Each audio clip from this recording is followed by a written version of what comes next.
Hi everyone. Between now and Rosh Hashanah, I'm going to be sharing with you a number of different tidbits, explanations, traditions regarding Rosh Hashanah. But before I get to all those, I want to start with what is Rosh Hashanah?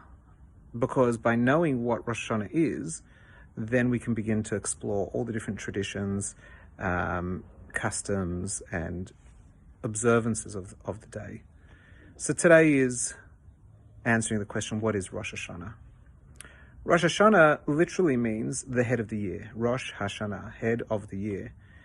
It is the date, according to most opinions in the Talmud and predating the Talmud, it is the date that Adam and Eve were created in the Garden of Eden. So it's actually the day 6 of existence, following the 6 days of creation in Bereshit, in the beginning of Genesis, which means that somehow the beginning is not dependent on when things started, but rather when humankind came into being. And that's because humankind are the only species and the only creatures in the entire universe that have higher awareness, a higher consciousness, the ability to make free choices, and therefore the ability to bring spiritual meaning into reality and into physicality. If anything else did it, it would be like an angel. It's just pre-programmed to do so. But when humanity does it, it creates spiritual meaning out of free choice, which is a whole game changer. It almost makes us co-partners in creation with Hashem, because Hashem creates the reality, hoping that we will, and creates us, hoping that we will bring meaning and purpose into this reality, but allows us to have that sense of choice to do so. So we become partners, and Rosh Hashanah is the celebration of that divine partnership. Being the beginning of the year means it's the beginning of a cycle, because the year is a cycle. It's a circle, if you will, of days and months and weeks that go round and round. And when you get to the end, you get to a new beginning. But Jewish mysticism almost describes time as a spiral. So it's not a circle, but rather a circular state, which one level builds on the previous, and every beginning aligns with the prior beginning, and every middle aligns with the prior. But every year, Rosh Hashanah is like moving up on a spiral. It's being built up on the previous.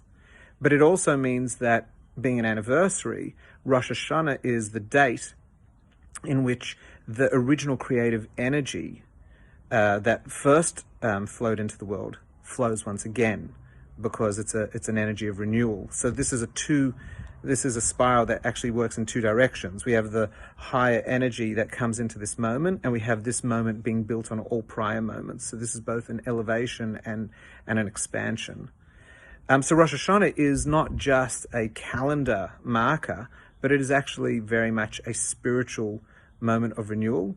It is a spiritual beginning, and therefore it is a physical beginning, because it's saying that this year, this moment in time, is a moment that has never existed, which means the dimension of our reality, as we experience it now, has never existed. This is a new dimension, new opportunity. It's almost as if Hashem is creating a new world and placing a new Adam and Eve, you and I, into the world. And that's what Rosh Hashanah is. So we spend lots of time davening, because davening is a meditative experience, and if we read the words in a way that we can understand them, we start discovering the power of the day. We explore the relationship between us and Hashem. Hashem as a king, Hashem as a father, Hashem as a judge, which are really just metaphors to describe different aspects of the relationship, to describe different aspects of how the infinite, Hashem, engages with finite, with physical, because that's a very hard idea if you think about it, for infinite and finite. And so we'll, of course, explore some of those meanings, but Rosh Hashanah is the beginning. So we're now, 9 days out?